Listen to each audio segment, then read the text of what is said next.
think we don't always consider the tools that could be very beneficial in this faith walk. And so I believe that you can have both. I believe that you can have Jesus and you can have therapy.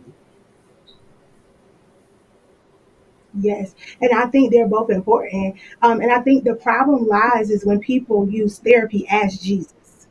And so they don't realize that your Mm, therapy is not your God, but God created therapists to help us. And if some of those people in the Bible probably would have had therapists, their life stories might have been a little bit different. And I think, as you said, growing up in the church, things like mental health issues were taboo because we just were supposed to pray them away and fast them yes. away.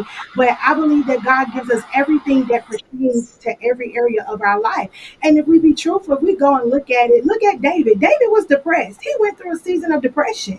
And we just didn't have the term to acknowledge what it was. But he went through a season of depression. And I think about the prophet Nathan, who came to David, was almost like a counselor because David had been trying to hide for so long what he had done with Bathsheba, trying to push it under the rug. But when Nathan came, was like, listen, the Lord knows.